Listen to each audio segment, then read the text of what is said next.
1517년 10월 31일 지금으로부터 504년 전입니다. 마틴 루터가 당시 로마 카톨릭 타락한 모습, 부패한 모습을 보면서 95개 교회 항목의 모든 문제점들과 하나님 앞에 우리가 바로 서야 되는 이유를 기록해서 비텐베르그 성당 앞에 붙였습니다.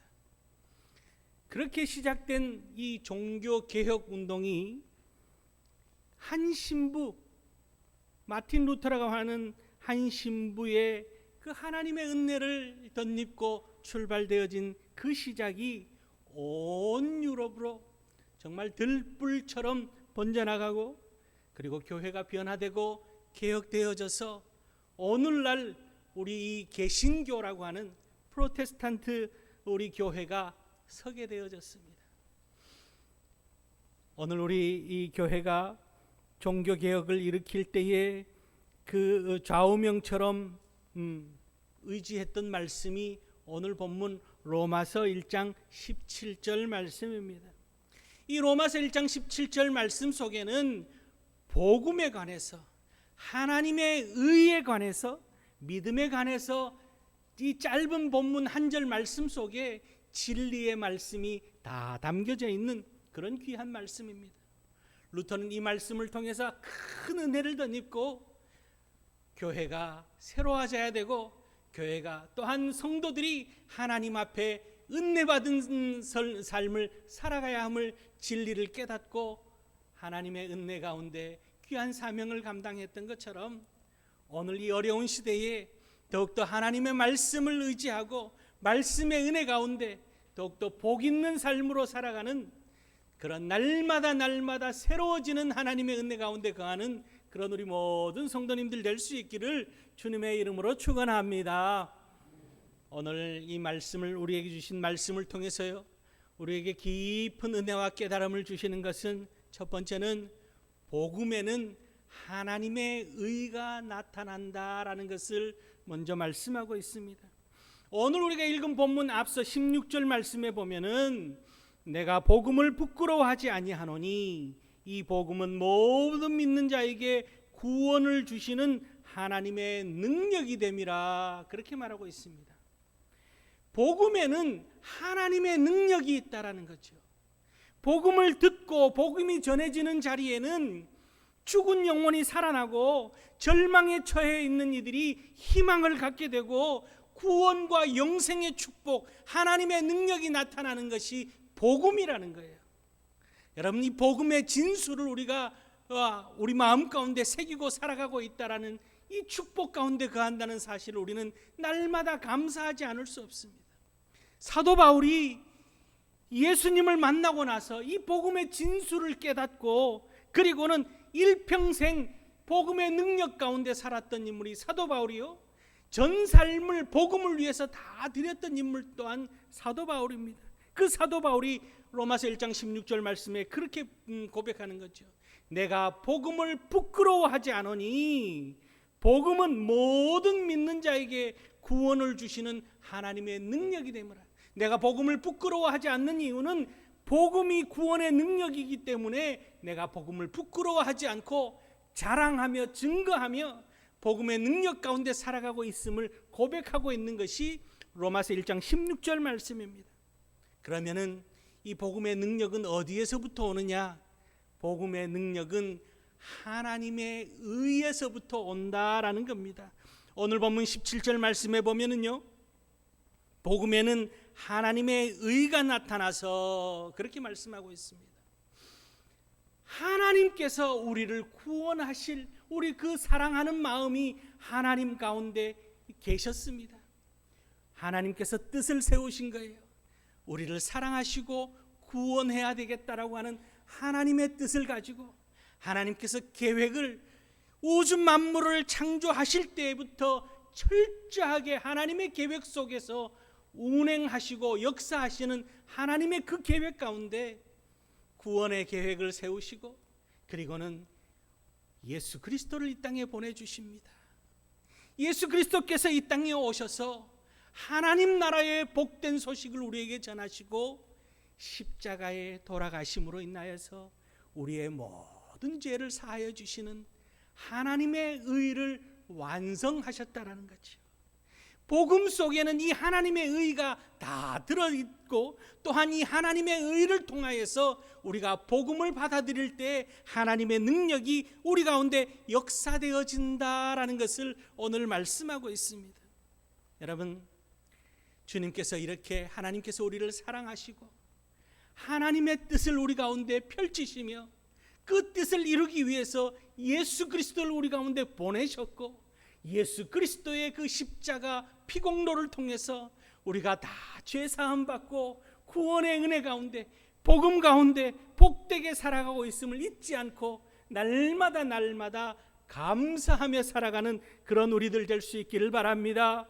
구원을 주시는 하나님의 능력 가운데 살고 있고, 또한 하나님의 의가 우리 가운데 나타났음을 우리가 기뻐하며 이 말씀의 진리 가운데 거하는 복 있는 인생을 사시는 그런 우리 모두가 될 수 있기를 주님의 이름으로 축원합니다.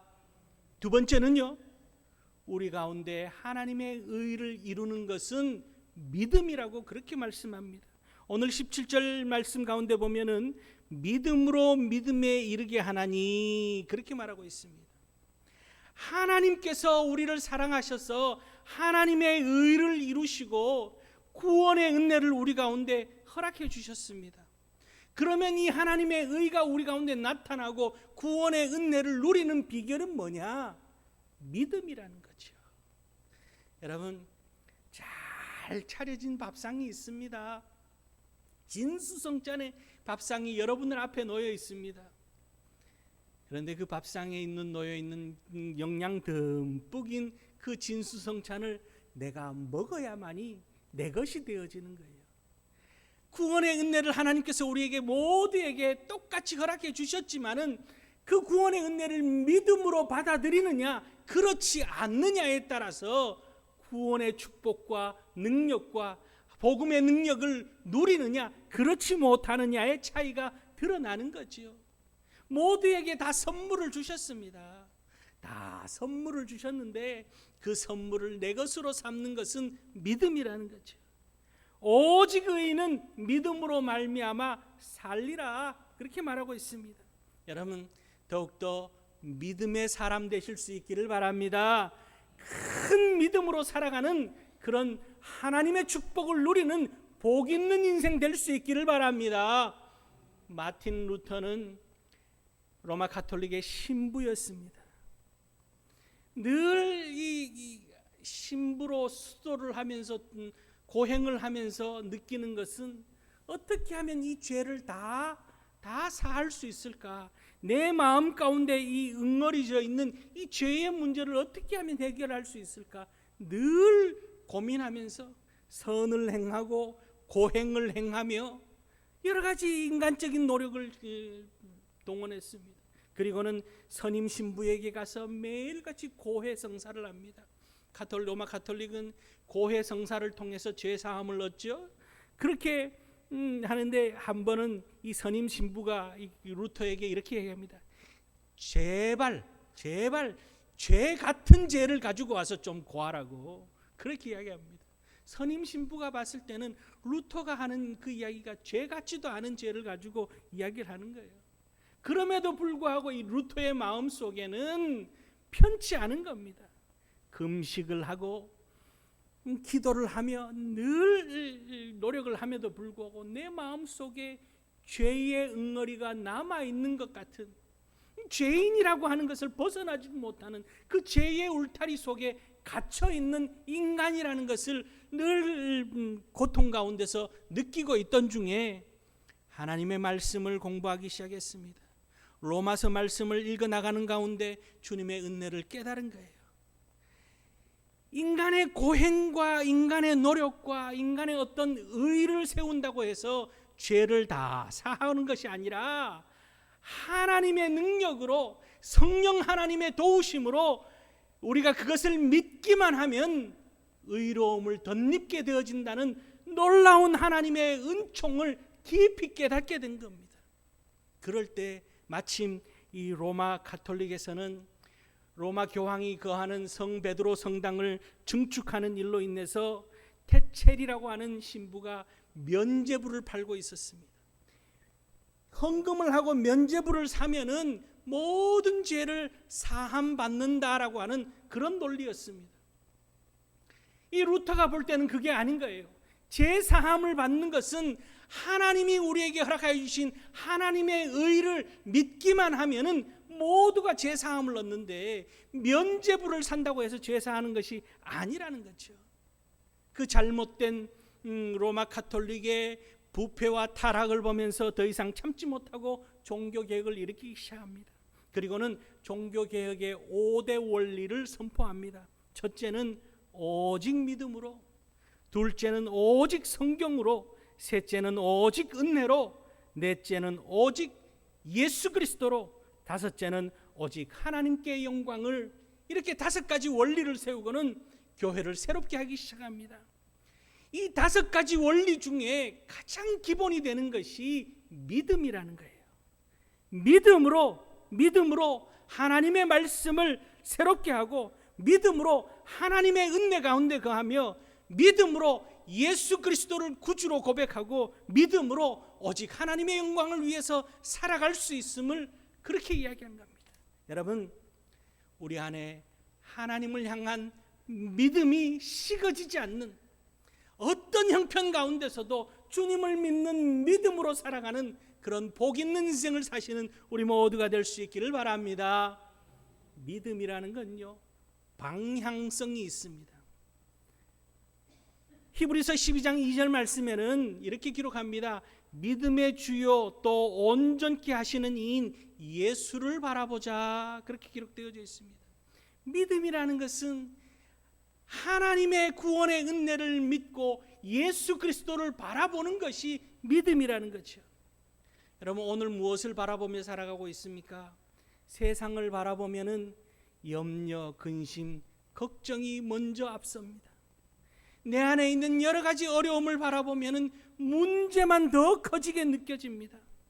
그러나 예수 그리스도를 바라볼 때 길이요 진리요 생명이신 예수 그리스도를 바라볼 때 우리 가운데 은혜가 넘치는 복 있는 기쁨의 삶, 행복한 삶을 살 수 있다는 사실을 기억하고 일생 살아가는 동안 여러분, 우리의 환경을 바라보지 말고, 사람을 바라보지 말고, 바람에 흔들리는 그런 갈대 같은 내 마음 바라보지 말고, 오직 예수님, 믿음으로 예수만 바라보고 믿음의 주요 온전케 하시는 예수만 바라보며 나아가는, 그래서 하나님의 놀라운 구원의 능력, 복음의 능력이 우리 가운데 임하는 그런 기적 같은 축복을 누리며 살아가는 복 있는 인생들 다 될 수 있기를 주님의 이름으로 축원합니다.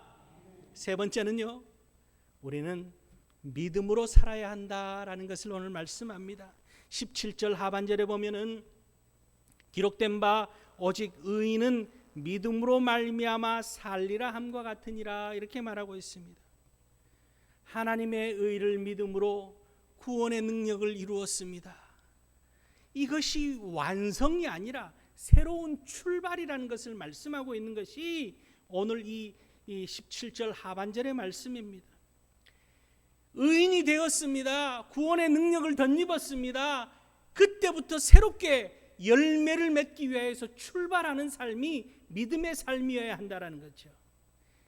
선한 일을 해서 구원을 받는 것이 아니라 구원을 받고 나서 선한 일을 행함으로 열매 맺는 삶을 살아야 된다는 거예요. 어떤 행위를 통해서 구원받는 것이 아니라 구원받았기 때문에 구원의 그 값진 은혜로 날마다 선행을 하면서 살아감을 통해서 귀한 열매 맺는 삶을 살아야 하는 것이 오직 의인은 믿음으로 말미암아 살리라 하는 그런 말씀입니다.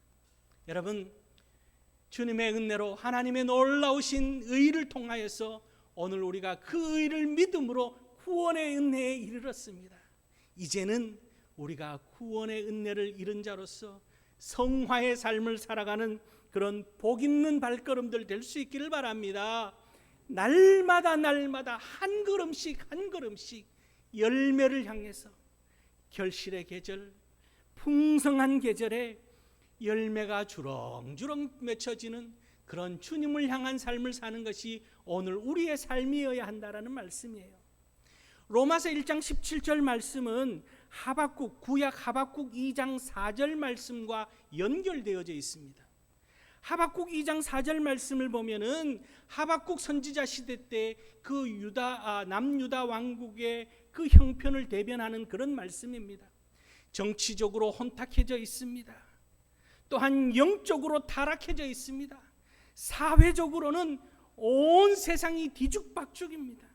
그 모습을 보며 하박국 선지자가 하나님께 질문을 합니다. 하나님의 선지자들이 핍박을 받고 온 나라가 우상 숭배를 하며 타락해서 남자가 남자와 관계를 맺고 여자가 여자와 관계를 맺고 성적으로 타락하고 경제적으로 겉모술수가 판치고 정치적으로 혼탁한 이때에 하나님 왜 가만히 보고 있습니까? 이 뿌리를 하나님 왜 그냥 보고 계십니까? 하나님 앞에 하박국 선지자가 질문합니다. 그럴 때 하나님께서 하박국 2장 4절 말씀에 이렇게 대답하십니다. 보라, 그의 마음은 교만하며 그 속에서 정직하지 못하나 의인은 그의 믿음으로 말미암아 살리라, 이렇게 말씀하십니다. 여러분, 캄캄한 어둠을 몰아내는 비결은 무엇입니까? 빛을 밝히는 거예요. 어둡다라고 왜 이렇게 어둡냐고, 왜 이렇게 어둡게 그냥 두냐고 불평하고 원망한다고 어둠이 물러가는 것이 아닙니다.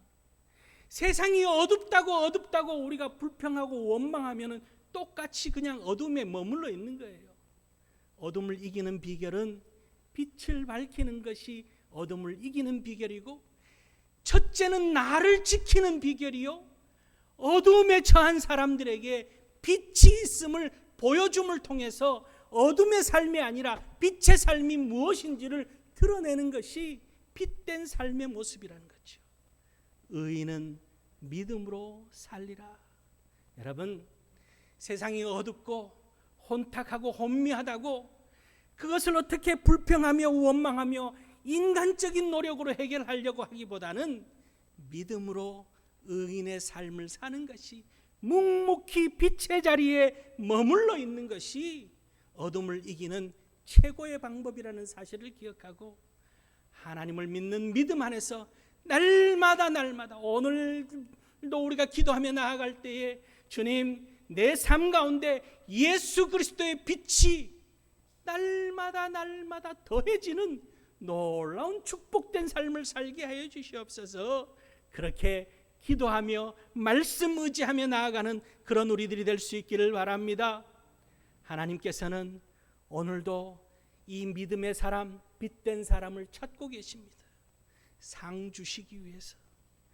히브리서 11장 6절 말씀에 믿음이 없이는 하나님을 기쁘시게 하지 못하나니 하나님께 나아가는 자는 반드시 그가 계신 것과 또한 그가 자기를 찾는 자들에게 상 주시는 이심을 믿어야 할지라. 오늘도 우리에게 상 주시는 하나님, 우리의 믿음을 보시고 잘했다 칭찬하시고 우리를 축복해 주시는 그 하나님의 놀라운 은혜 가운데 거하는 우리 모두가 될 수 있기를 주님의 이름으로 축원합니다.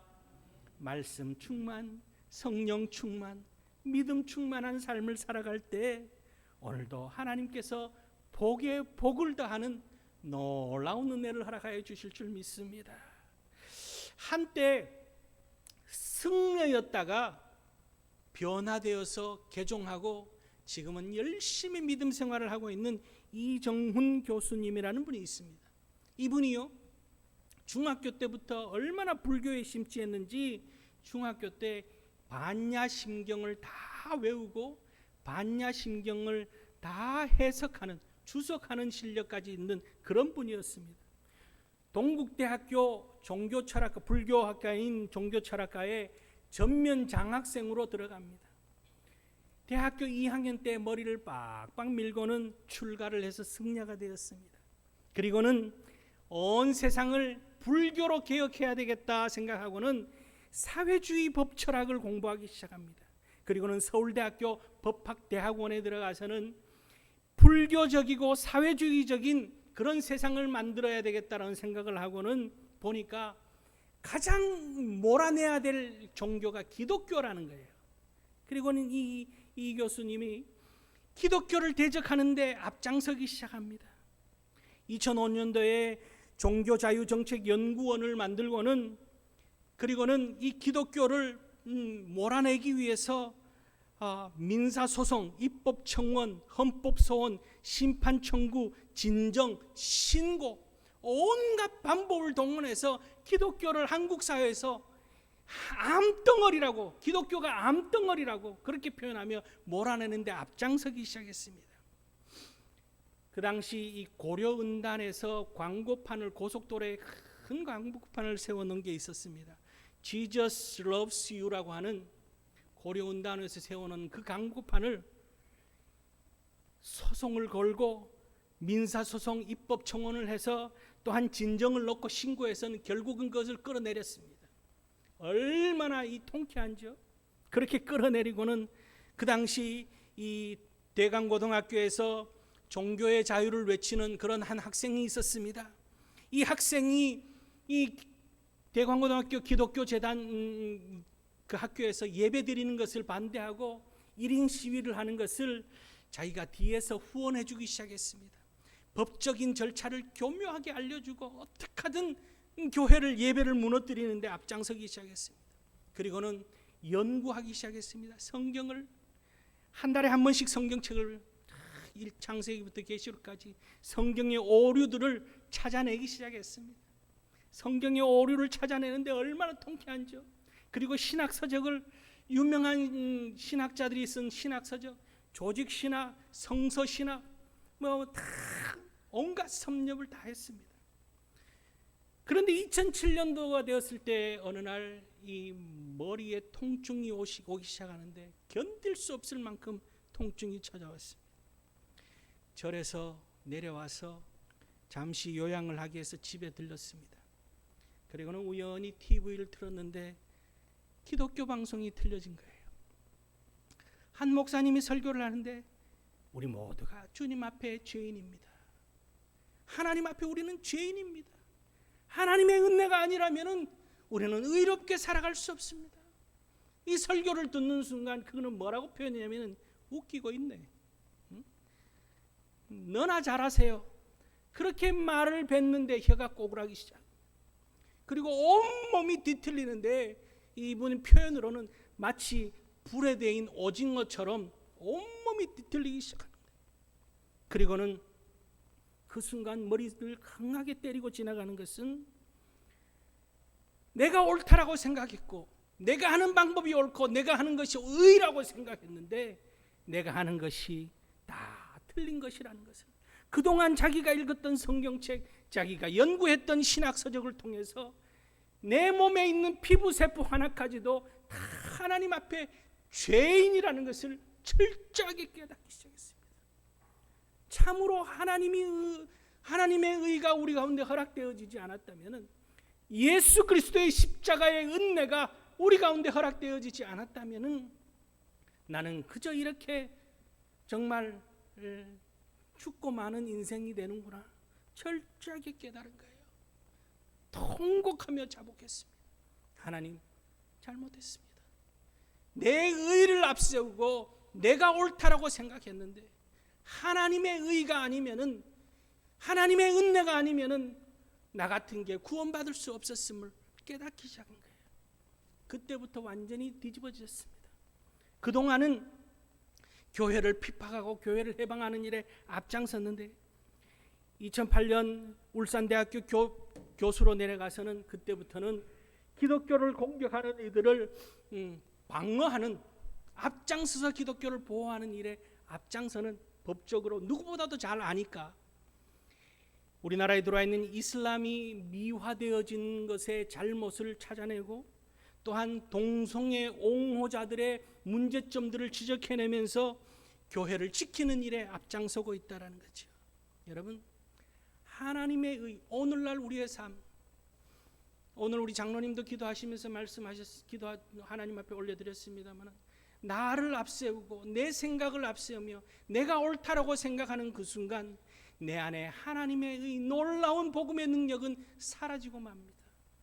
항상 하나님, 오직 믿음으로, 오직 말씀으로, 오직 은혜로, 오직 예수 그리스도로, 오직 하나님께 영광을 위해서 살아갈 때에 하나님의 의가 우리 가운데 나타나고 믿음의 삶을 살아갈 때에 놀라운 축복이 우리 가운데 역사되어진다는 사실을 기억하고, 여러분, 어둡고 혼탁한 세상이지만, 어두워져만 가는 세상 속이지만, 그러나 이 가운데서도 오직 의인은 믿음으로 말미암아 살리라. 빛된 삶을 옆도 뒤도 돌아볼 필요 없이 누군가 뭐 어떻다라고 비판하고 부정하고 불평할 것이 아니라 그저 묵묵히 우리가 서 있는 자리에서 빛을 발하며 하나님의 의를 이루며 살아갈 때에 우리 가운데 더욱더 뜨겁게 불꽃 같은 역사가 나타나며 하나님의 축복이 임한다는 사실을 기억하고, 오늘도 큰 믿음으로 복되게 살아가는 그런 우리 모든 성도님들 될 수 있기를 주님의 이름으로 축원합니다. 기도하시겠습니다.